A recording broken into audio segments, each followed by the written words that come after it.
I'm aware that on a lot of these modern commercials, anglers are supplied with 4 nets, or they take 4 nets, and in places they expect to fill 4 nets, £200 a fish. Well, I have to question where the challenge is if people can do that every time they go, or on the right peg. That's what they expect to catch to win. It's a kind of skill, but it's a different kind of skill, isn't it? I'm sure the skill will still come to the surface, but I have to wonder, for a junior angler, where he can go after he's caught consistently £100 a fish. I just don't think he'll be as keen to progress because he can't really catch much more. So not your cup of tea. I'm afraid I can be called a dinosaur, but my fishing, the appeal of it to me is all about variety and challenge. And in a way, that's why I like trout fishing with a fly, because obviously it's far easier to catch on a natural maggot than it is on an artificial bait. So it's interesting that, Jim, because I've made a friend down south who owns a little fishery, and he also owns a trout farm, Jerry, and he's given me a few trout casting lessons or fly casting lessons recently, actually, and threatened to take me. I've even got a voucher to use at Ladybower, where you go, near Sheffield, for my birthday. So fantastic. That's still to come. But it's interesting because Jerry used to fish for Daiwa Dorking, so he used to be a semi-pro, or if not a pro. Yeah. Went pretty much every day. And as you were saying earlier, he sort of burnt himself out. It is possible to fish too much. Yeah. So he likes fly fishing now, and it must be for similar reasons, I imagine. I'll have to ask him, but it's that challenge of using something artificial and as well as the tackle aspect. You don't need as much kit, and the idea of pushing a barrow, and some of these carp anglers, the big carp anglers, they take more kit than we do as matchmen. Yeah, although the matchmen are catching up. Yeah, it's a mountain of stuff, and 4, 5 or more top sets for your pole, and it just goes on, and anglers will always think of something else to put in the carry-all and rod bag, and but some of we go over the top. It's possible. Fly fishing, one rod and a few flies, and you can go on any little river or lake and have a good day. Jim, and you've mentioned the Trent. That's probably still my favourite venue in the world whenever I can get a chance to visit. Is it still ranking amongst your favourites? Well, yeah. I mean, with my disability, obviously I can't fish it, and it's sadly missed.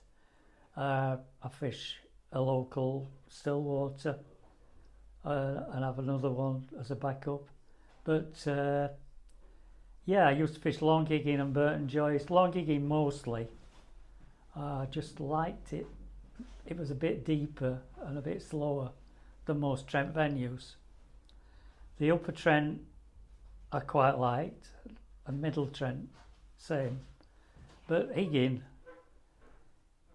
being slow and deep, I could fish waggler on there as well as stick, and depending where I drew, I had some happy times. And once in particular, I used to fish 6 hours some days, did Steve Toon, who ran them, and I'd not caught much, and then halfway through, which is a long time struggling, I'd maybe got a couple of pound of fish, and halfway through I hooked a fish that shot out sort of at least 5 rod lengths, third of the way across, and then it just held there in the flow. So I usually fish 22 to pound bottom, and it just held there. I gradually got it back in, a 5 pound carp, and then suddenly my peg came to life, and I'm catching roach, odd little chub, and it went really well. And I won this match for £20 odd. And then 3 weeks later, again, we've gone maybe 2 hours this time, and I've upped to fish. It's gone out to the same distance, and I'm thinking, is this because I was drawn a couple of pegs away from where I'd won? And I'm thinking, is this that same carp? And then I got it back a couple of rod lengths, and I looked upstream. There's a big, not a branch, but it looked like half a tree coming downstream. I'm thinking, not unusual, between the fish and me. So I'm thinking, what do I do? So I plunged my rod right underwater, almost at rod corks, and so I've got 10 foot of rod underwater, and then lo and behold, I'm still hooked on this tree when I picked my rod back out, and it had gone past me, but I'm still hooked on it, and I lost this fish obviously, and I'm feeling pretty sick. I still caught fairly well after this had happened, and I think I got a place or won my section, and I ended up with about £12 this day, and thinking I might have even won it, you know, and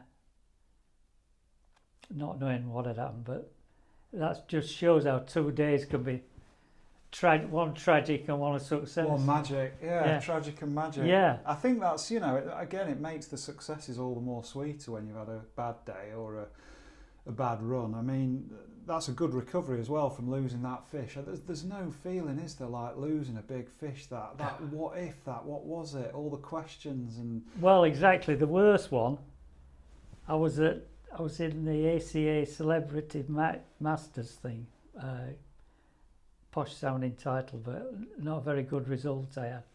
We were at Mallory Park, and all day, or I should say half the match, I've got Damien Bracken next to me catching on a feeder, and this was sort of 90s when carp methods were coming into fishing and commercials were starting up, and Damien's catching on this ground bait feeder anyway, little carp, and I'm struggling on feeder, and then 3 hours in I've hooked a fish, and I'm still playing it. 5 hours in, 5 hours gone, which is unbelievable. I'd had to climb over, take my rod over angler's rods to my left and to my right.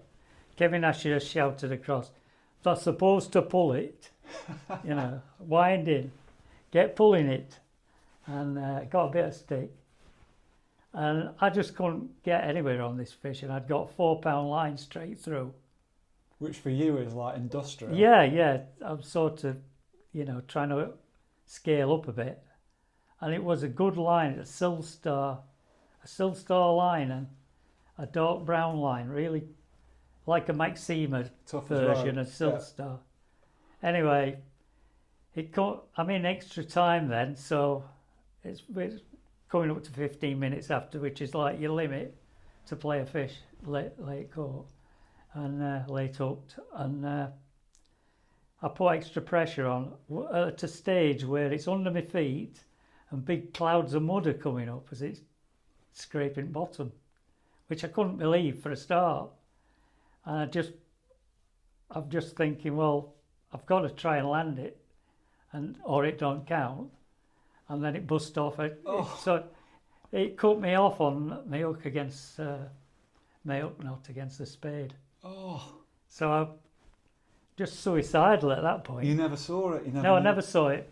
It could have been an absolute giant. It could have been enough to get me £4 I'd caught past Damien to win section at least. I thought that. I thought £15, yeah, it got to be. I remember I've given you a bit of stick for this over the time. I think I mentioned it in my book, but I remember fishing a friendly knock-up match with the juniors at Marshall's, or it was called Marshall's. It's Loxley Fisheries now, and out near Flask actually, but it's a commercial now, and it was somewhere in between. When we used to fish, it was just a normal pond, really, a normal old industrial pond, but it had plenty of fish in. And I remember I'd been taught pole by then, and I was catching lots of small stuff down by this overhanging bush right by my feet, and I thought I'd probably won the match from what I could see. And then I think you had a really decent slab of bream, about 4 or 5 pound in the last half hour, and beat me. And I thought, well, if I'm going to lose to anyone, it'd be Jim. But fair enough. But I was a bit gutted about that. I'm sorry, mate. I mean, I've never let it. That's just a fluke. Yeah. Yeah. Well, it happens, doesn't it? There's always a bit of luck, whether it's the draw or the weather. You need luck. Yeah, you need luck. And, well, there's a lot of skill. What about other favourite matches then? If that one stands out for being a disastrous ending and a heartbreak, what? Well, a match that was just went like like a dream from the start. There's a couple that were special, and one I've written about actually for John Ellis at the Canal and River Trust, and it's about a market weighting canal match. I think this was 90. I know it was because I had to look it up. 1990, and I'm walking down the bank. It was Sunridge Super League 8-man team event, and I was captain of our Bramall Scrapmen team. And I went down the bank, and down in the reeds there were a couple of anglers. I was near my peg, and I heard name Baxter mentioned.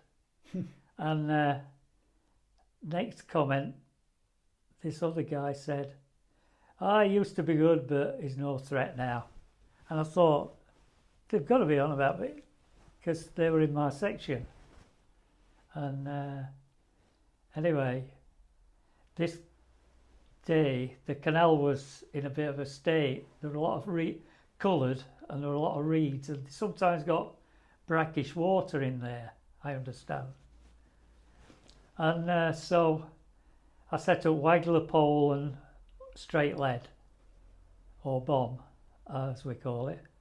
And I'm thinking, waggler, I couldn't get a bite. So half an hour gone, I've chucked the bomb out, and I had a 24 hook on. And 10 minutes on, and the tip flies round, and I've caught a little roach. And the next couple of fish were bigger, and then the fourth fish, I think, or might have been third fish, it's gone round. Spring tip I used at that time.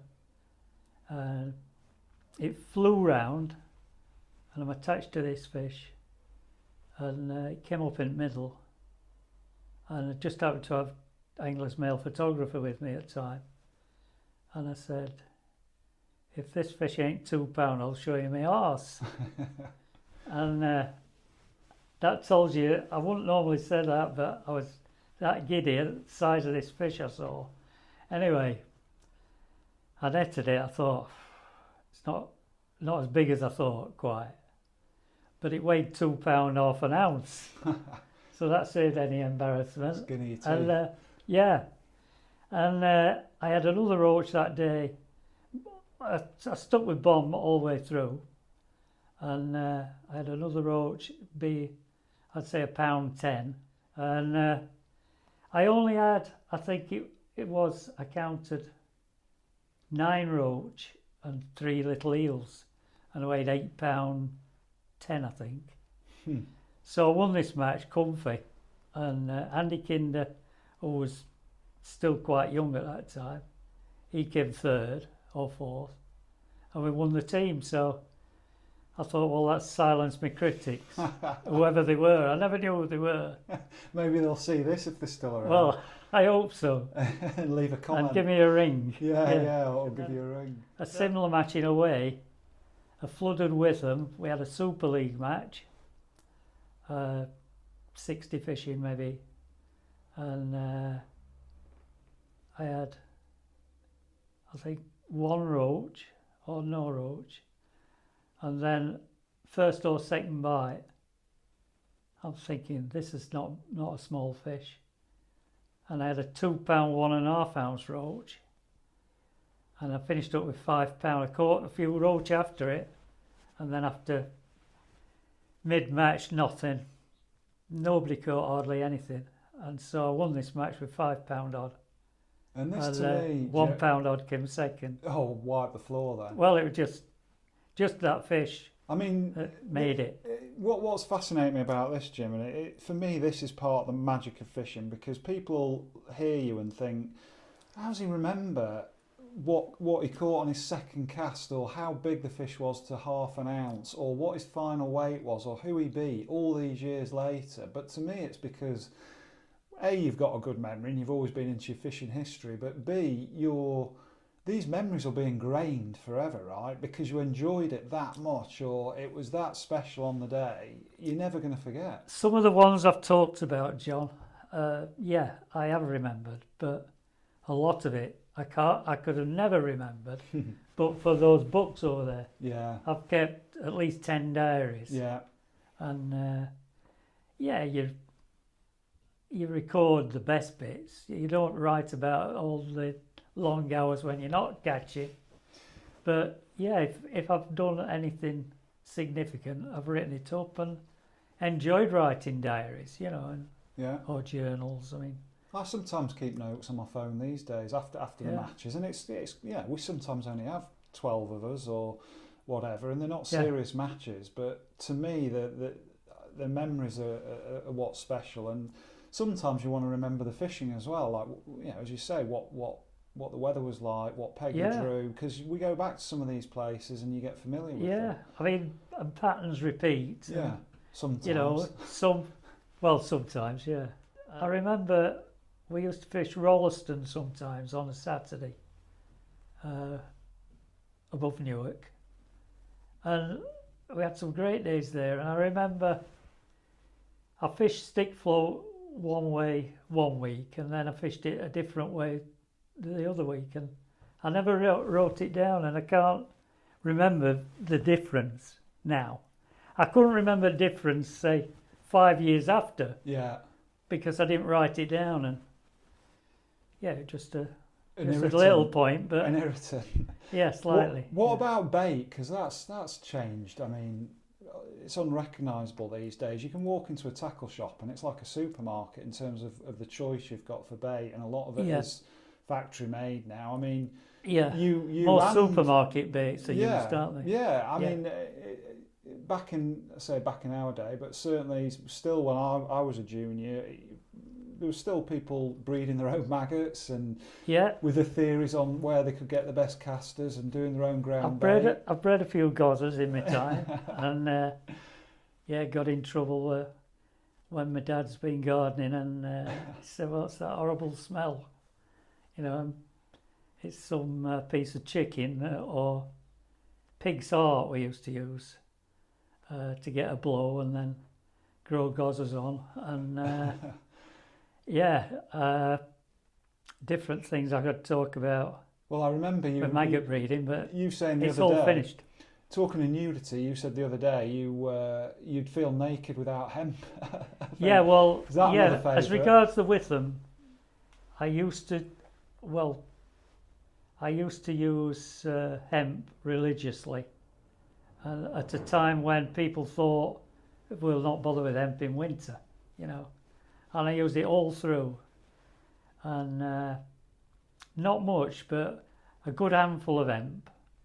So I'd take a third of a pint, and that would be enough for me, just to put a slight bed down.